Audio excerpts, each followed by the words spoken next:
question. So for those who don't know, Falun Gong is a Buddhist-based spiritual practice involving meditation, slow motion exercises, and the study of Buddhist principles.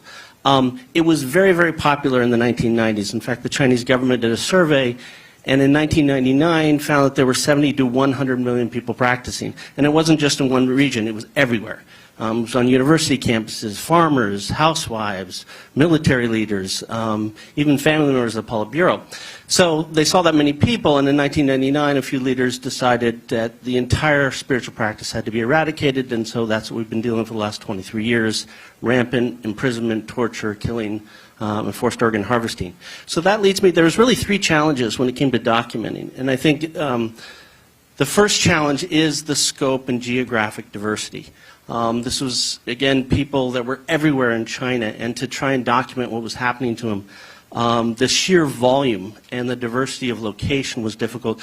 That, as well as the fact that it wasn't just prisons and labor camps, the formal institutions where they hold people, black jails, what they call brainwashing centers. They'd even changed schools and Buddhist temples into prisons. And so it was very, very hard to get information out in that way. The second challenge was the fact that Falun Gong information is a state secret. So anybody who does get it out, you yourself put yourself in a lot of risk. In fact, there are people who were themselves imprisoned, tortured. Some died, not because they practiced Falun Gong, but because they reported on somebody who was imprisoned or was mistreated. And the third challenge we face is censorship. It's among the most censored topics, and it has been for 2 decades. So given those challenges, how would the documentation, how has that occurred? We have been able to document, and one of the primary ways we've done it is something called the Minghui website. And this is a website run by overseas human rights workers, who are a lot of them from China, but they're connected with a very grassroots, decentralized group, people all around China, and every single day for more than 2 decades now, they get dozens of reports coming from inside China, first-hand accounts of what's happening, and that's been invaluable. Also, if you look at, in China, a lot of times you will not see persecution at the national or even the provincial level, but if you look at the local websites and local court verdicts, that's another place where we get documentation of what's been happening. And of course, there's been some great NGO work. Freedom House has done some fantastic reports on Falun Gong. They've probably been the best over the last 10 years. And some investigative reports have been very good. Ian Johnson, almost 2 decades now ago, won the Pulitzer Prize for his series on Falun Gong. But the investigative report has also been a bit of a challenge because it is a third rail issue. And if you haven't read of Falun Gong on any papers in the last 10 years, well, there's a reason, and the CCP takes that very seriously. So that's sort of the landscape of the documentation. On the tribunal side, so the China Tribunal was convened in 2018 in London by Sir Geoffrey Nice, and he's the prosecutor that some of you may have remembered, brought Milosevic to justice in the former Yugoslavia.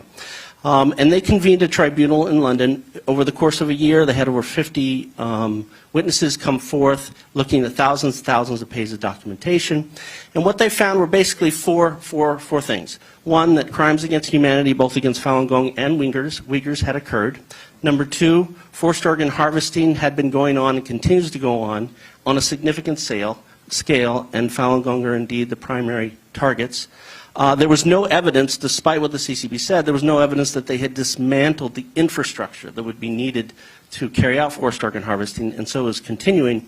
And that indeed it wasn't just forced organ harvesting, they found a lot of evidence of torture, murder, and rape, and so forth. I think it's also important to note what the China Tribunal did in terms of uncovering the scale. They said there were 60 to 100,000 transplants per year.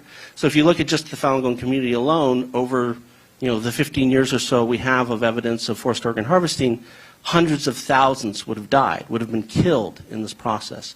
And so that was one of the China Tribunal was a significant and important documentation milestone of forced organ harvesting, not just against Falun Gong, but other groups.